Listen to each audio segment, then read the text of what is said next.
O Chado, tem a impressão que o Chado me disse uma vez que o que atraiu ele para vir a São Paulo é uma faculdade particular que houve aqui no começo dos anos 30.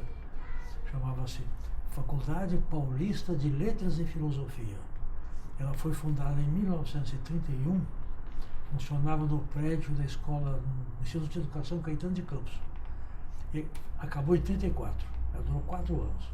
Quando apareceu essa faculdade, o Chada, menino lá em Santa Catarina, deve ter visto uma oportunidade muito interessante. Ele então veio para São Paulo, segundo eu penso, com vistas a essa faculdade, e ele se matriculou nessa faculdade. Ele se matriculou nessa faculdade, estudou nela 1 ano. Imagino que deve ter sido 34, porque ela fechou em 34. Então, ele talvez tenha feito apenas 1 ano, o primeiro ano. Aí acabou a faculdade. Em 34 fundou-se a Universidade de São Paulo e a sua Faculdade de Filosofia. E ele conseguiu transferência. Ele conseguiu que o primeiro ano dessa Faculdade Paulista de Letras e Filosofia fosse reconhecido como o primeiro ano. E ele passou para o segundo da Faculdade de Filosofia, Ciências e Letras, como era o nome. O Chada passou para a Faculdade então, de Filosofia, Ciências e Letras e formou-se na turma de 37. Ele formou-se na turma de 37. Eu creio que o conheci, porque em 37 ele ficou bacharel. Com 3 anos ficava-se bacharel. Uns faziam o curso de licenciatura, outros não. Ele, a certa altura ele voltou à faculdade para fazer o curso de licenciatura. Foi em 1941. Ele já estava formado há algum tempo. Aí nós somos colegas. Porque eu sou da turma de 41, eu fiz a licenciatura na mesma turma que o Chada. E aconteceu outra coisa que nos ligou imediatamente, é que em 1942, no começo de 1942, ele foi nomeado assistente de antropologia e eu fui nomeado assistente de sociologia educacional. Então começamos a trabalhar juntos no mesmo ramo. O professor Emílio Williams foi provido dessa, não era cadeira, disciplina de antropologia. Ele convidou o Chada para assistente. Aí comecei a conviver com o Chada ali na faculdade. E uma coisa que nos aproximou muito é que nós fizemos um excelente seminário de doutoramento com o professor Williams. Foi o nosso seminário de doutoramento. Aí eu convivência íntima com o Chada. Ele elaborou a tese dele, discutimos muito a tese dele, nós conversávamos muito sobre a tese de doutorado. Ele fez doutorado em 1945, eu acho. Ele fez doutorado. A tese sobre mitologia heróica. E a tese foi publicada em 46. Nessa ocasião, nós adquirimos o hábito de almoçar juntos na cidade todas as quartas-feiras. Então eu vinha no bar da Aclimação, ele vinha lá de Santo Amaro, nós nos encontramos na Praça da Sé. Aí uns daqueles bares antigos, Brahma, Pinguim, tomar chopp e almoçar. No começo dos anos 50, nós fomos juntos a Santa Catarina. Eu era assistente de sociologia.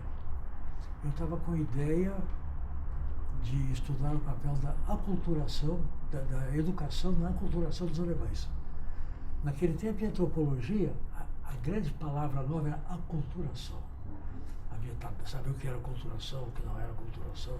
Além do que eu falei, eu gostaria de acrescentar que eu, como sou crítico literário, devo uma coisa muito importante ao Chada, que é a iniciação na obra de Joseph Conrad, que eu não conhecia, sabia vagamente, e ele, nesses nossos almoços, ele falava sobre a obra do Conrad, e eu me entusiasmei pelo Conrad, acabei sendo um leitor estudioso, eu cheguei a escrever um estudo sobre Joseph Conrad. Isso eu devo, não me esqueça que eu devo a ele essa iniciação na literatura. Nós tivemos algumas coisas agradáveis na vida. Foi, por exemplo, uma vez nos encontramos em Paris, em 1961. No tempo do governo João Goulart,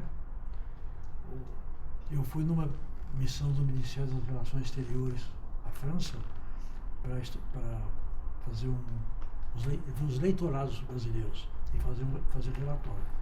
Acontece que o Chardin foi nesse momento lá também. E aí estivemos muito juntos em Paris. Inclusive fomos jantar com o nosso professor de filosofia, o Bourdieu, que era muito amigo meu, muito amigo do Chardin. Ele tinha muita admiração pelo Chardin. Então foi muito agradável esse encontro em Paris. Depois ele foi para a Alemanha e eu voltei para o Brasil. Encontros como esse tivemos muitos pela vida fora, mas aí já... O Chardin tinha uma coisa, ele falava muito bem línguas estrangeiras. Ele era bilíngue, né? Alemão e português. Falava muito bem inglês, falava muito bem francês. Já quando eu conheci, falava correntemente as duas línguas. O professor Williams tinha uma coisa muito... Ele era alemão de nascimento, mas ele veio para Santa Catarina, depois veio para cá. Ele falava português como um brasileiro, sem o menor sotaque. Totalmente. Escrevia muito bem, aliás. Ele não gostava de sociologia abstrata, nem de pensamento filosófico em sociologia. Ele dizia que a pior praga da sociologia era a filosofia, porque ela puxava a sociologia para fora dela e transformava numa espécie de reflexão filosófica da sua sociedade. De modo que o Chardin se formou nessa ideia, uma noção muito empírica da antropologia. A antropologia é pesquisa. O Chardin se metia lá no meio dos índios, lá com aqueles cangangue deles e esse índio litoral. A tese dele de doutorado ainda foi uma tese toda de bibliografia. A partir daí ele fez já o segundo trabalho dele, e hoje ele está bem mergulhado nessa coisa concreta. A ideia concreta que o professor Williams imprimia. E o Chardin entrou por aí. Quando ele foi comigo em Santa Catarina, por exemplo, já era professor. O professor Williams, no começo dos anos 50, ele foi para Vanderbilt. E o Chardin era o substituto dele. Já o Chardin ficou e aí ficou. Grande professor. Excepcional professor. De uma clareza translúcida, uma expressão muito desataviada, muito simples e muito elegante. Ele dominava a língua de uma maneira... Grande professor. Isso. A única manifestação política que eu me lembro do Chardin é quando foi assassinado o Vladimir Herzog pelos militares aqui no Doicode. Ele foi apresentado como sendo suicida, foi assassinado. Ficou claro para todo mundo que ele foi assassinado. Isso, houve um rebuliço. Aí foi pela primeira vez a universidade, isso já era nos anos 70 e pouco, a faculdade se revoltou. A faculdade se revoltou. Eu me lembro que eu dirigi uma assembleia de professores no salão da faculdade. O diretor da faculdade não queria abrir o salão, porque ele achava que era muito arriscado. Eu comecei a abrir. E a professora de vários lados, nessa reunião, nós decidimos algumas coisas. Uma delas foi fazer um grande abaixo-assinado de protesto para dar ao reitor. Outra foi fazer uma comissão de professores para ir conversar com o reitor e apresentar o nosso protesto. O Chardin estava nessa comissão. Era o Chardin, será que eu me lembro? Chardin, Dalmo Dallari, da Faculdade de Direito, eu, Quirino Ribeiro, da Educação, se não me engano, Oscar Sá, não posso garantir. Agora, uma coisa interessante é que o Chardin, uma coisa que eu saltei que é importante, o Chardin se aposentou cedo, porque ele foi professor primário. Então contou, ele se aposentou cedo e foi ser professor na ECA, que era recente. E na ECA ele procurou definir uma disciplina nova que é Sociologia, Antropologia da Comunicação. Porque o Chardin e eu fomos professores do colégio alemão, que chamava-se Olinda Schule, na Praça Roosevelt. O Chardin ensinava história para esses rebeldezinhos e eu ensinava português. Mas o Chaden era professor de História do Colégio Visconde de Porto Seguro. E eu, jovem formado, nós já éramos assistentes da faculdade, mas era tempo parcial. As ciências humanas não tinham tempo integral naquele tempo. Então nós fomos colegas no ginásio Colégio Visconde de Porto Seguro, antiga Olinda Schule. Ele dava História e eu português. Aí um dos nossos colegas era o Dr. Fritz Ackermann, que é um homem encantador, autor de uma tese muito boa sobre o que ele fez na Universidade de Hamburgo, sobre Gonçalves Dias, e o Chaden introduziu para o português. Eu fui várias vezes a Santa Catarina. Eu fui 2 vezes com alunos meus, porque eu estava muito interessado na escola alemã em na Aculturação. Eu dava Sociologia Educacional, não? Eu fui com um grupo de alunos meus. Depois eu fui com o Chaden. Fui 3 vezes naquela época, eu fui 3 vezes a Santa Catarina. Uma excelente prosa. De modo que a conversa minha com ele é a conversa normal de 2 amigos. Nunca tivemos tema. A conversa boa é a conversa solta, despreocupada. Naturalmente, os acontecimentos do dia, penso eu, a gente comentava. Você leu tal livro? Oh, muito bom, leia, pois é ótimo. Essas coisas assim. O Chaden era um homem bilíngue entre 2 culturas. É claro que o que faz a graça do Brasil é isso.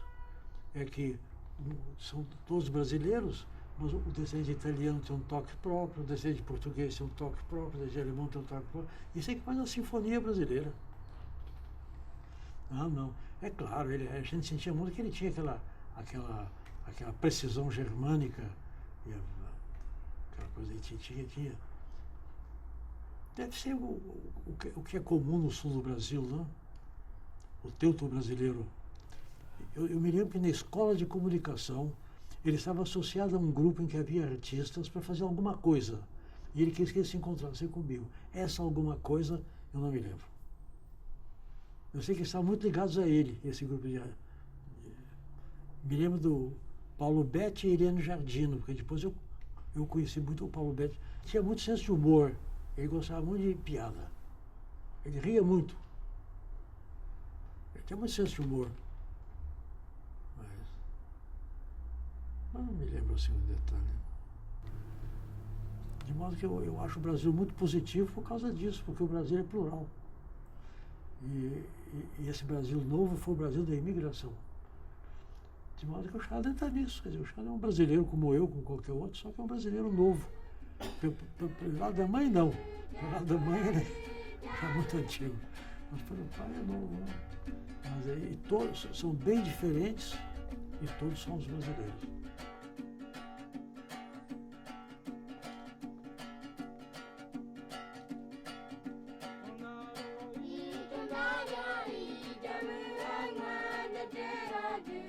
Cha cha cha cha cha